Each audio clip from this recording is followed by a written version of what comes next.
O primeiro pilar, que eu acho muito importante, é autoconhecimento. A gente conhecer mais sobre nós mesmos, a gente entender os nossos limites, entender aquilo que é importante para a gente, o que a gente gosta, o que a gente não gosta, e como que isso ajuda na fibromialgia. Primeiro que a gente aprende a dizer não, a gente aprende a liberar nossa mente de tanta angústia, preocupação, né? Isso envolve também cuidar das nossas emoções, que vão influenciar no nosso estado de saúde, ansiedade, tudo isso. E também saber aquelas coisas que a gente precisa realmente tirar da nossa vida, que nos fazem mal, que ficam gastando a nossa energia. Então, quando a gente se conhece, a gente entende muito melhor isso, a gente consegue fazer escolhas muito melhores. E com isso, vocês podem acreditar que os sintomas começam a melhorar. Outro pilar muito importante é a gente saber sobre a fibromialgia. Então, aprender mesmo um pouco mais sobre essa condição que a gente tem. O que faz parte, o que não faz parte. Essa coisa que eu tô no braço é da fibro, os sintomas intestinais são da fibro.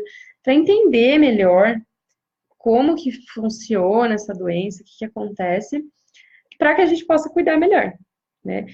É que nem uma pessoa que tem diabetes, ela precisa entender como que é a diabetes, o que influencia. Preciso melhorar minha alimentação, preciso fazer exercício, preciso mudar, tem os horários certos para comer, para tomar o remédio, a insulina, para que você possa se cuidar melhor. Porque senão a gente fica dependendo sempre do médico, do profissional de saúde, do terapeuta, e aí o terapeuta não está com a gente o tempo inteiro.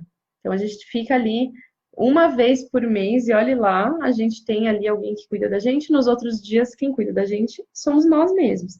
Então se a gente conhece melhor sobre a fibromialgia, naturalmente vamos aprender a cuidar melhor de nós e dos nossos sintomas e nos sentirmos melhor, né?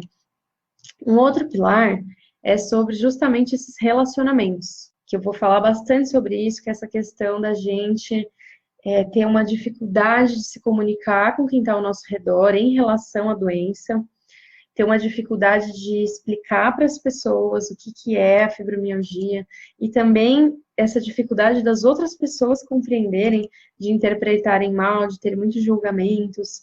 Isso vale tanto para a nossa família, nossos relacionamentos amorosos, até os próprios profissionais de saúde. Então, é um problema que eu ouço muito, que é a incompreensão das pessoas, a dificuldade de lidar com isso. Então, é algo que é um outro pilar, que eu acho que é importante a gente pensar nessas formas de comunicação. Então, será, vale a pena investir um tempo para aprender um pouco melhor sobre isso e aprender a me relacionar melhor com as pessoas e, com isso, melhorar o meu estado? Porque pode parecer que é algo secundário, né? Não, eu tenho que cuidar da minha dor, da minha fadiga, isso daí depois eu resolvo. Mas pelo contrário, eu acho que isso é um fator que influencia demais nos nossos sintomas. Então, eu mesma tenho experiências de algum momento ali de conflito, de, de incompreensão, de me sentir julgada, mal interpretada, como aquilo me impactou, como aquilo fez mal, né? Ou às vezes alguma palavra que alguém fala, alguma frase que alguém duvida de você, e aquilo cai matando em cima e você fica super mal. Então, eu acho que é muito importante a gente falar sobre isso, né? Para que a gente tenha uma vida mais tranquila, porque senão a gente fica sempre preso nesse ciclo de medo do que alguém vai pensar, ou uma dificuldade de expressar, ou em alguma situação de estar com dor e não conseguir falar, e aí ficar sofrendo, aguentando aquela dor. Então, eu acho que melhorar nesse sentido melhora muito no dia a dia a nossa qualidade de vida, por causa desses estresses que a gente vai deixando passar.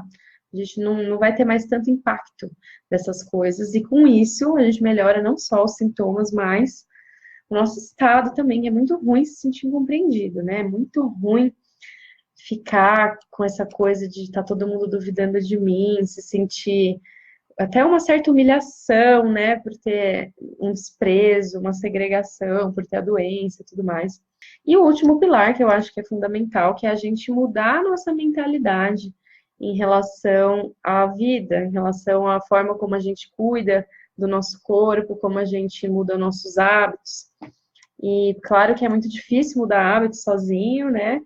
Sozinha, então esse é um pouco do meu trabalho também, com o coaching e com o canal do YouTube, o meu Instagram, que eu compartilho bastante coisa, que a ideia é tentar apoiar vocês nessa trajetória de fazer algumas mudanças, de conseguir enxergar as coisas talvez de uma perspectiva diferente, que a gente sabe que é muito difícil, né? A gente tem um pensamento ali que a gente carrega ao longo da nossa vida, e mudar isso, de repente, é bem dolorido, né? Até às vezes. Então, acaba sendo dolorido a gente se desapegar de algumas crenças, a gente se desapegar de alguns hábitos, até de algumas pessoas que muitas vezes nos fazem mal e a gente, por algum motivo, mantém aquilo na nossa vida. Então, esses pilares são, assim, muito importantes, né, no meu ponto de vista, para que a gente viva melhor.